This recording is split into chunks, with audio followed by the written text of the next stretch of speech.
Hello there and welcome. Today we are going on another excursion out of the house. In fact, I am going on a little trip for 3 days to Copenhagen, and we will explore Copenhagen here at Christmas time with all the lighting and all the fun and magic that goes on in a big city at this time of year. So I am really looking forward to this trip, and I'm looking forward to taking you with me. So let's grab a coat and a hat and let's go and get that ferry. We are now on the ferry, which will take us from Jutland to Zealand. And what you see here in the distance is the harbor of Aarhus, where we are sailing from. It is a bit grey today, unfortunately, but I still feel like it's very nice to come out here on the deck and look at the big sea and the view here from the sea into the mainland.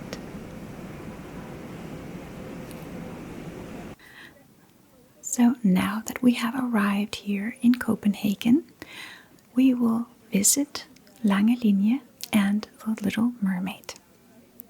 The statue was inspired by Andersen's fairy tale from 1837, a tale about a mermaid who sacrifices everything for the love of a human and a human soul.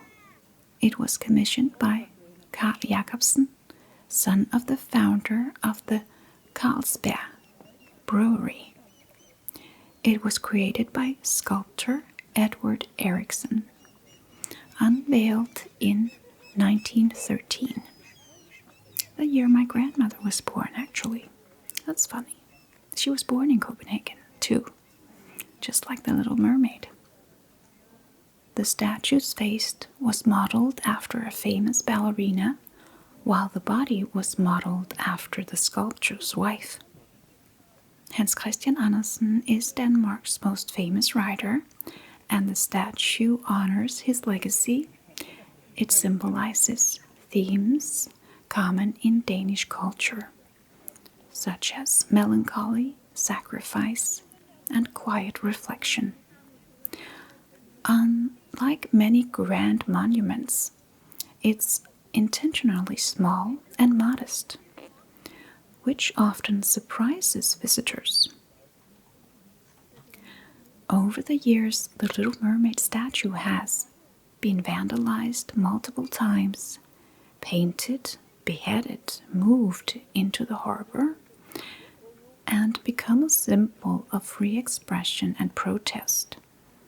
Despite this, it has always been restored and returned to Langelinie. Besides the Little Mermaid, Langelinie and its immediate surroundings feature several statues and monuments, most of them connected to Denmark's naval history and relationship with the sea. Some are on Langelinie itself, others are right next to it and are usually experienced together when walking around the area. The major statues and monuments at Langelinie or by Langelinie are Eva Huitfeldt's column, a tall column topped with a statue, and the Monument of the Fallen Sailors, a memorial dedicated to Danish sailors who lost their lives at sea.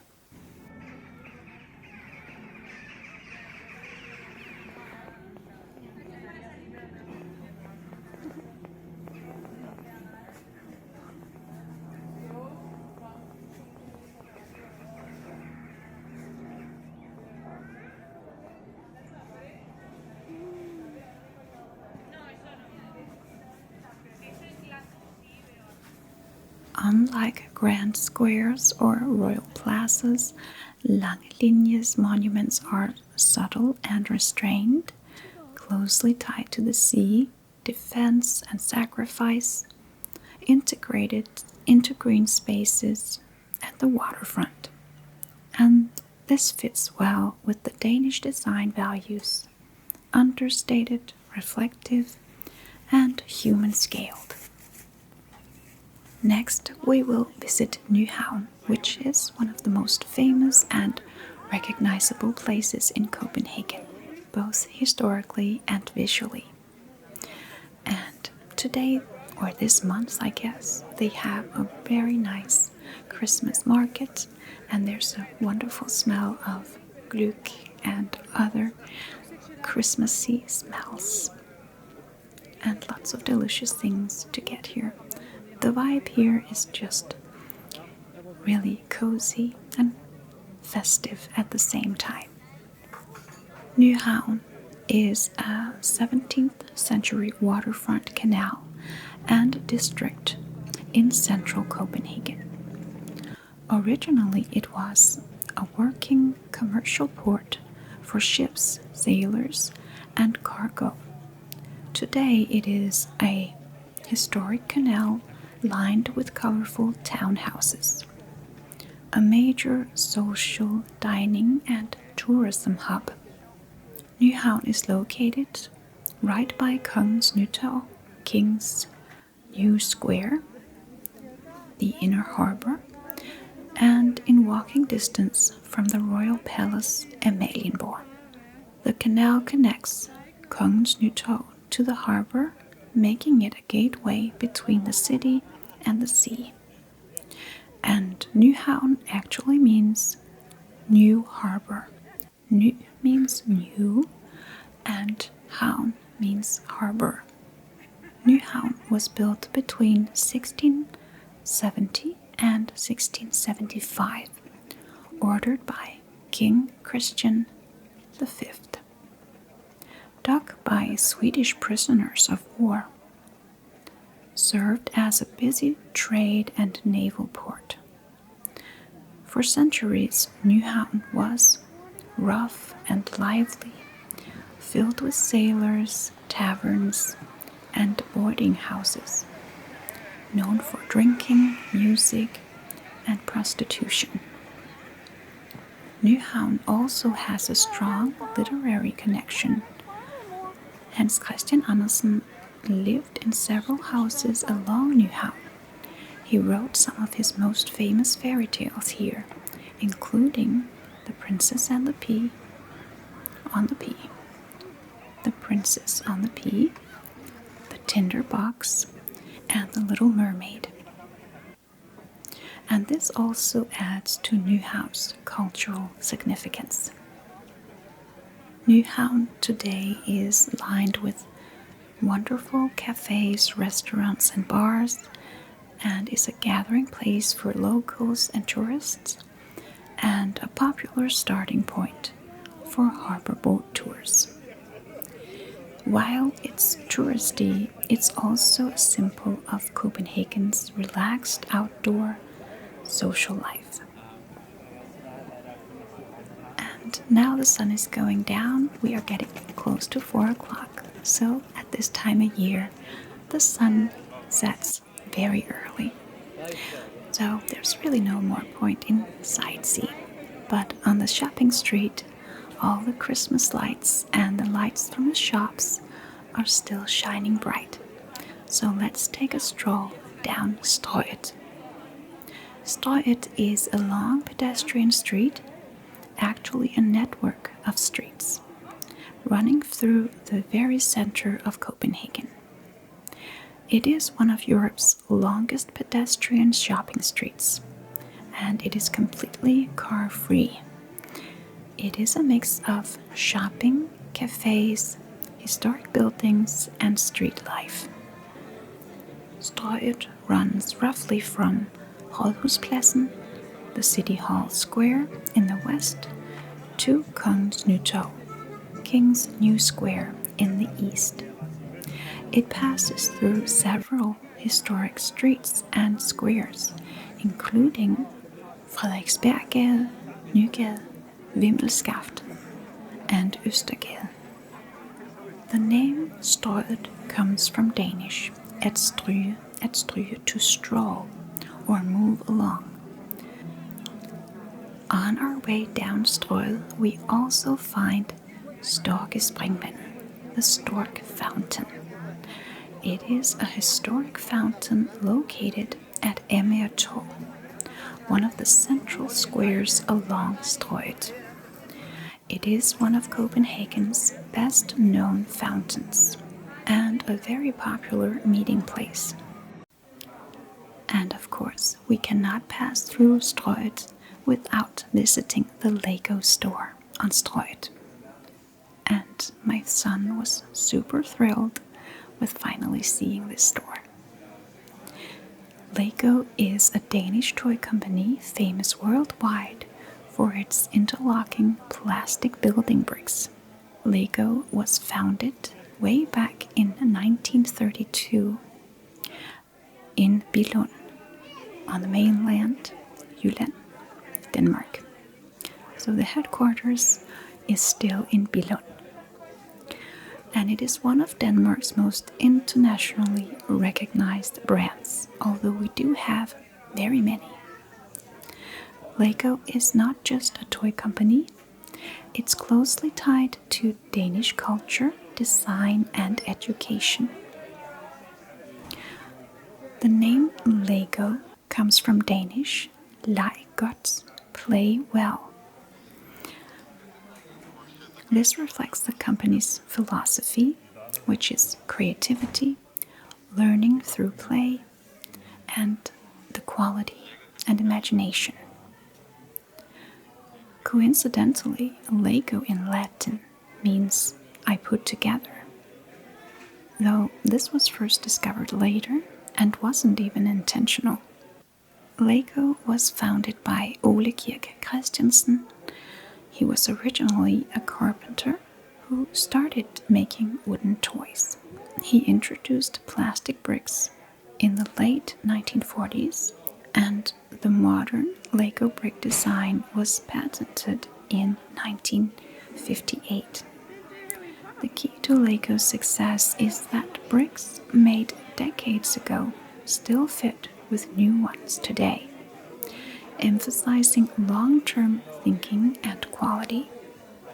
Lego is important to Denmark because Lego represents Danish design values, simplicity, functionality, durability, education, and creativity. It is a successful global company that stayed rooted in Denmark throughout the years. And for most Danes, Lego is part of childhood and national identity. And the first thing that we visit here on the second day of our stay in Copenhagen is Torvehallerne. Torvehallerne is a modern food market, often described as Copenhagen's food halls. It consists of 2 glass and steel market halls, focused on high-quality food, not souvenirs. A place where locals can shop, eat, and meet. It combines the idea of a traditional market with contemporary Danish design. Torvehallerne is located by Nørreport Station, one of Copenhagen's busiest transport hubs, between downtown Copenhagen and the Nørrebro district. This makes it easily accessible by metro, train, and bus. The name Torvehallerne comes from Torv, market square, haller, halls. So it literally means the market halls. Torvehallerne opened in 2011, and it is built on the site of a former open-air market. It was designed to bring traditional market culture indoors year-round. Before Torvehallerne, vendors sold food outdoors at this location for decades.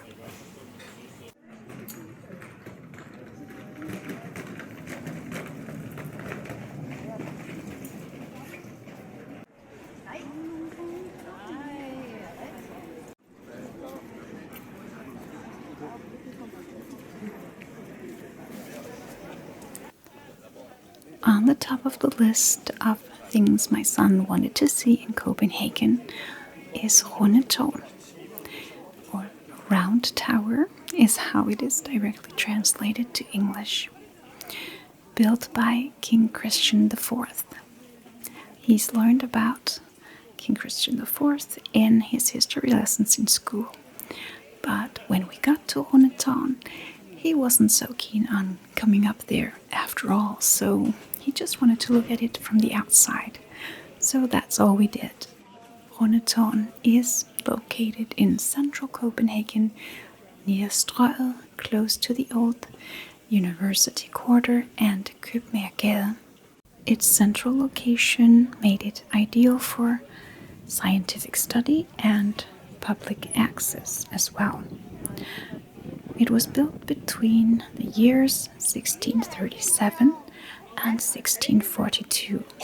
It was commissioned by King Christian IV, designed as a part of a larger complex including an observatory, a church, and a university library.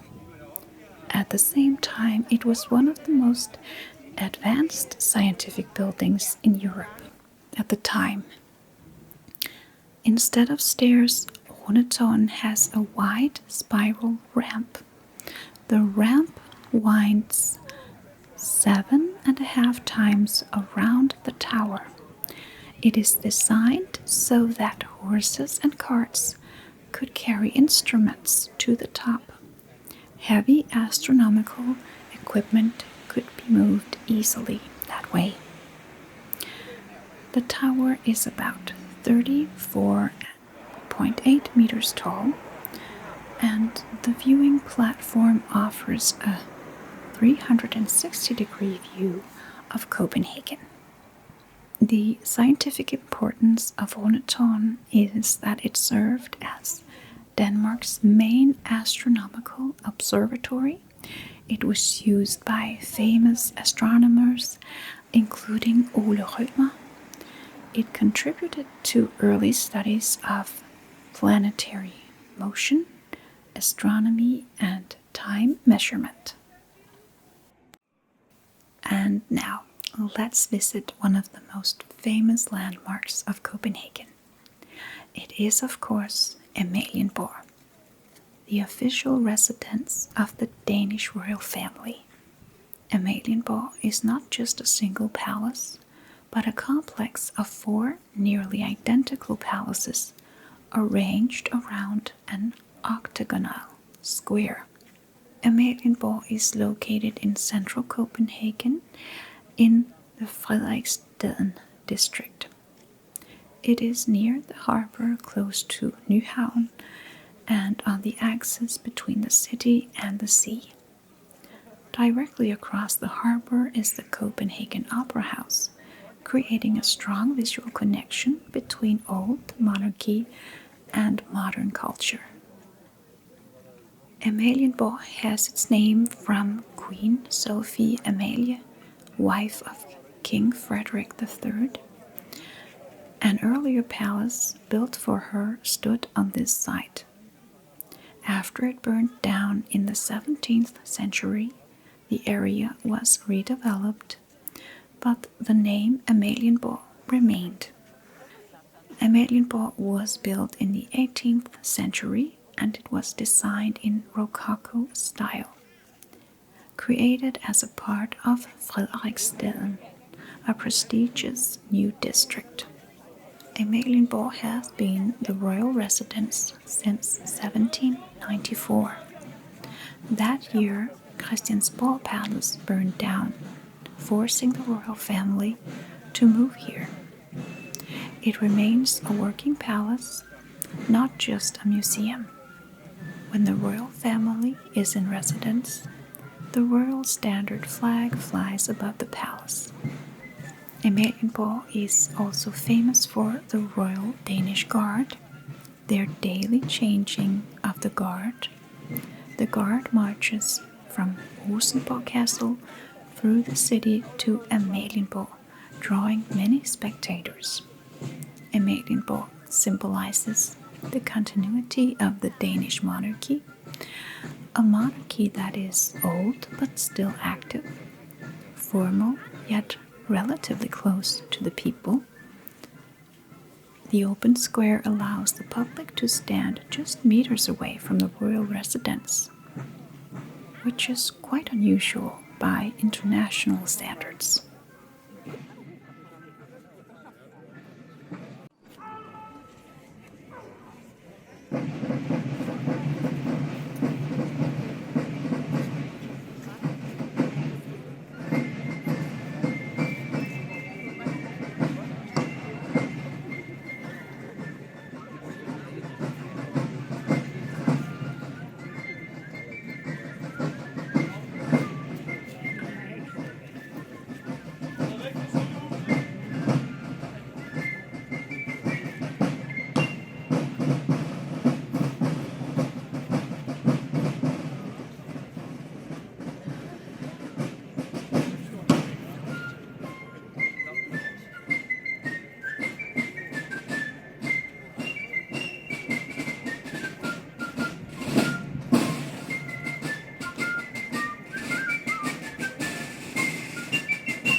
The four palaces are each named after a Danish monarch.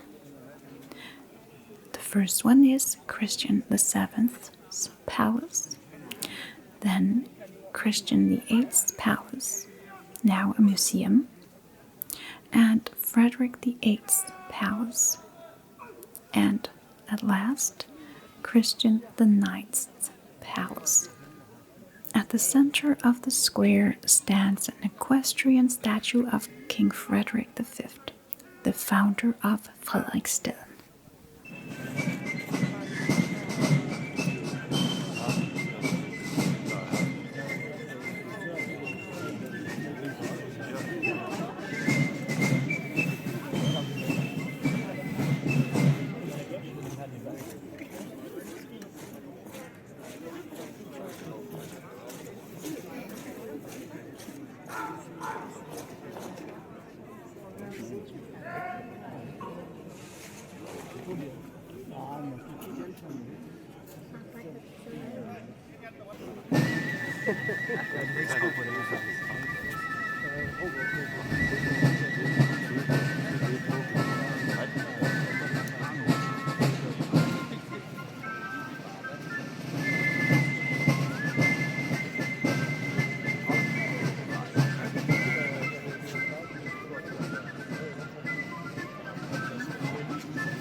And now the changing of the guard is over, so we are leaving Amalienborg.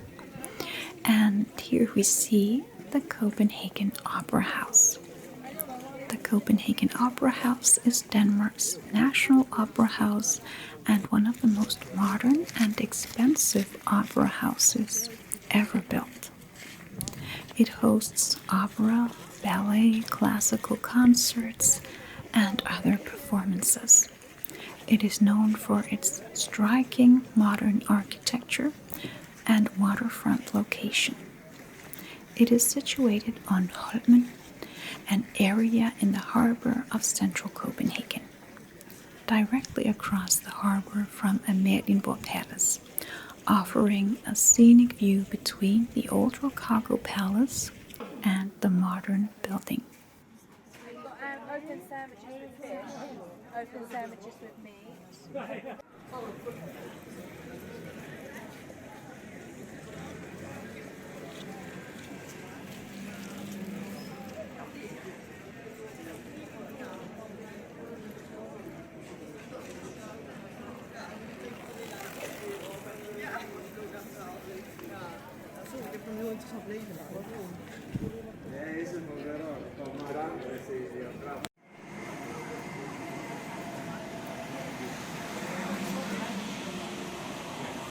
And who are these mysterious royal lifeguards?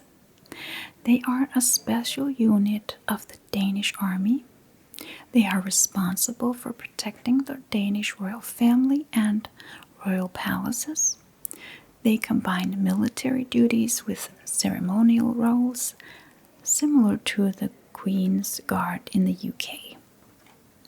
The guards wear tall black bearskin hats, just like the British guards, and the hats are made from real bearskin, traditionally sourced from Canada. The purpose of the hats are to make the guards appear taller and more imposing,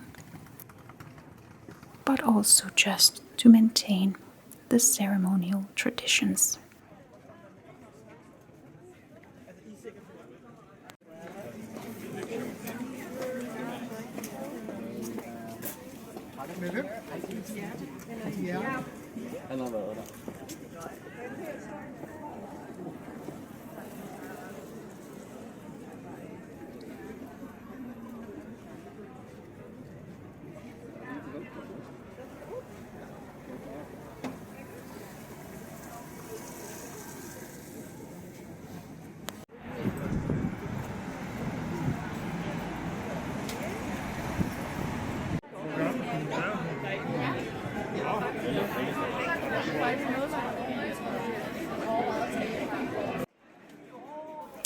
And of course, one of the main attractions here in Copenhagen, especially for my son and nephew and little nieces, is of course Tivoli, or Tivoli Gardens.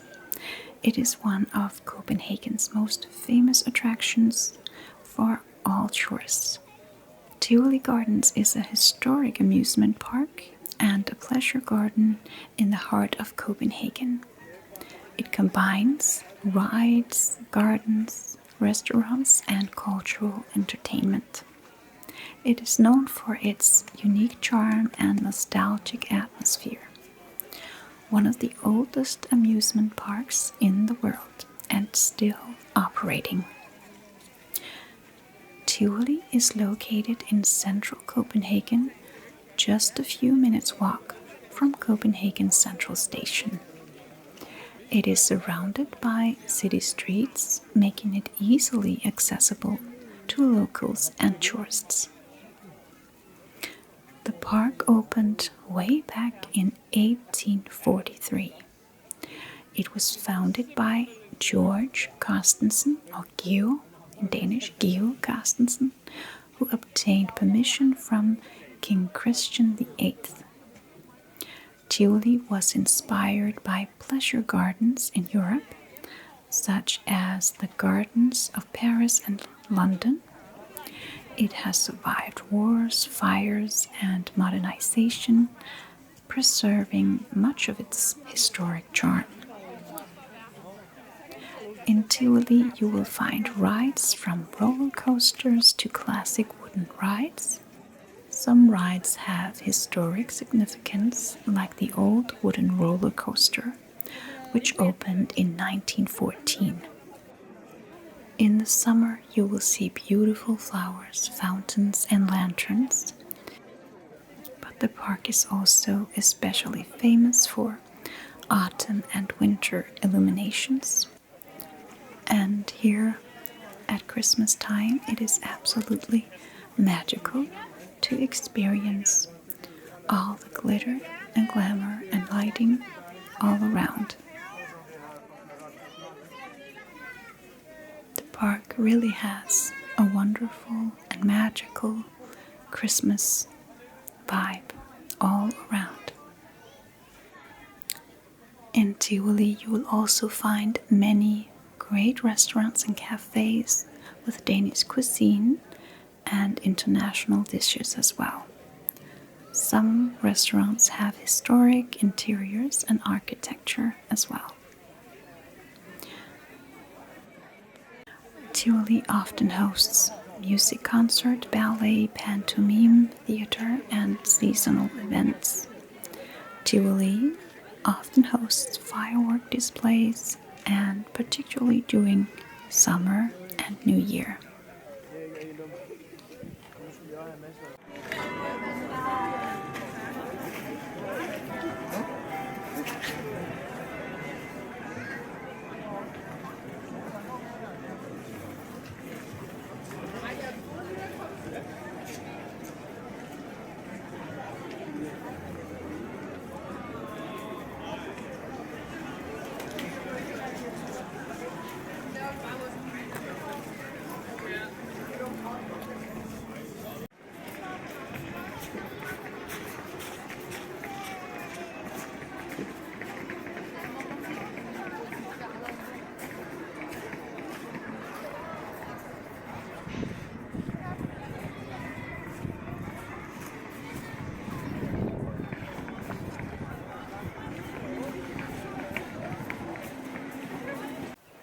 Hans Christian Andersen, Denmark's most famous fairy tale writer, also has an indirect but culturally significant connection to Tivoli Gardens. He was a frequent visitor of the garden.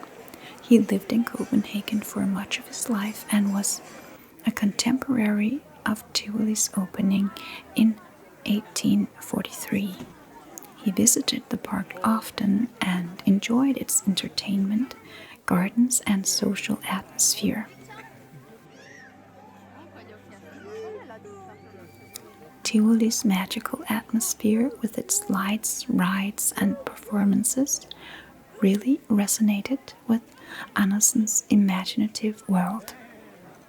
While he did not write specific fairy tales about Tivoli, the park mirrored the whimsy and wonder of his stories, making it a living representation of the kind of world he loved to depict. Today, Tivoli features tribute corners, statues, and themed events celebrating Andersen's legacy. His fairy tales sometimes inspire seasonal shows, decorations, and performances in the park, especially during Halloween and Christmas. Now, this was a long day in the park. Of course, my nephew and Svan could not get enough of all those rides, so we will continue the sightseeing again for the next day.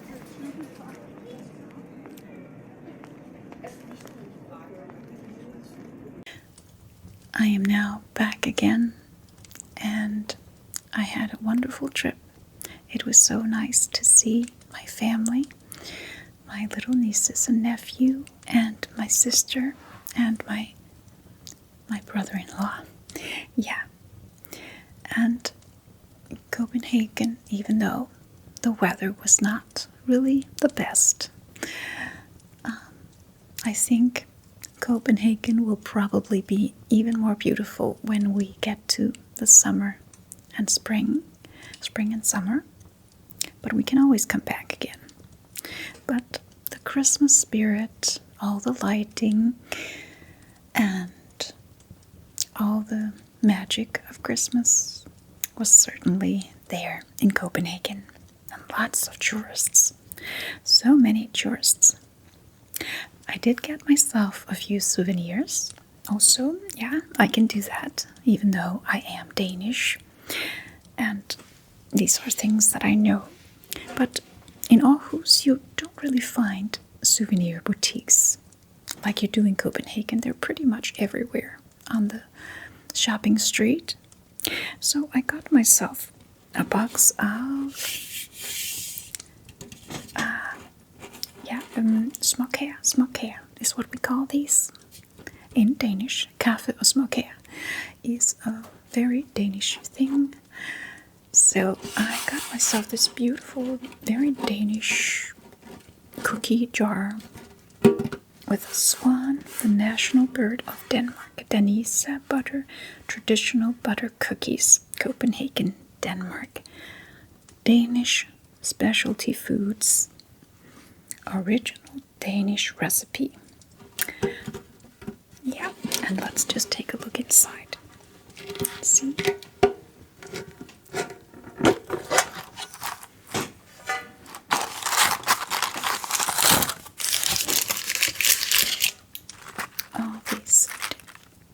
be careful not to throw them all out. But this is what they look like. They are so delicious. I already had quite a few of them already, so I'm not going to eat any more. I'm just going to show you. And these are vanillekranse, typical Danish Christmas cookie. And these little crinkles, yeah. And I also bought some books. I went to a very nice antique bookstore, and I got myself this very beautiful book here with It's Snow White and the Seven Dwarfs. And it's in English, so I can read it to you one day, flip through and show you all the beautiful paintings in here, or pictures. They're actually made, the pictures are made of fabric. They're sewn pictures. So I thought that was really special. And it just has such a beautiful book. I'm really, really happy with it. Such beautiful pictures in here. But we can go through it in another video. I'm looking forward to reading this to you one day soon. And in that same store, I also got this. The children's. This is actually a present for my son, Christmas present for my son. The children's Denmark history from the Ice Age to our days. And here is Christian den Fjerde, which we have heard a lot about. He built pretty much all of Copenhagen. Yeah, roughly speaking. I know, but a very significant figure of Copenhagen. And my son is very interested in history, and I know that a lot of you also are very interested in hearing more about Danish history. So this book will give me an opportunity both to teach my son, read for him at bedtime, and also learn a little bit myself, so that I can tell you a little bit too here on the channel.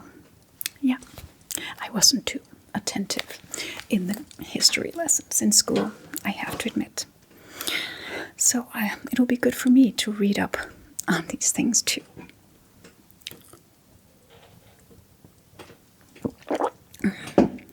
And I also bought 2 fairy tale books. I thought, it's too expensive for me to borrow them from the library because I always forget to deliver them back again. So it's better to have my own books. So I bought this, the Hans Christian Andersen fairy tales, illustrated by Sven Otto S. A very, very beautiful book. I've had it. I have borrowed it from the library a few times, but I think it's nice to have my own. I think it's so beautiful, and the illustrations are magnificent, and the stories are beautiful. Hans Christian Andersen, I love him. So I actually also bought another one. This one, also in English, so that I can read it to you here on the channel. Hans Christian Andersen fairy tales, and there are some different ones in here. Some of them I've already read, and some of them I don't know so well. The Flying Trunk is one of them, and Thumbelina, another one that I haven't read. And The Sandman, I haven't read that one either. So a few different fairy tales in here that I have not already read. Yeah, so that was I bought in Copenhagen. So I hope you enjoyed this tour, even though it wasn't the most beautiful weather. I can't order that, unfortunately. Here in Aarhus, I just go out and film when the weather is good, but you can't do that. You have to plan a longer trip and a bigger trip like this in a little bit in advance. So, but I hope you enjoyed it anyways, and we will come back for sure when there is a bigger chance of good weather. So have a wonderful rest of the day, have a good sleep, and I'll see you again in my next video very soon. Goodbye.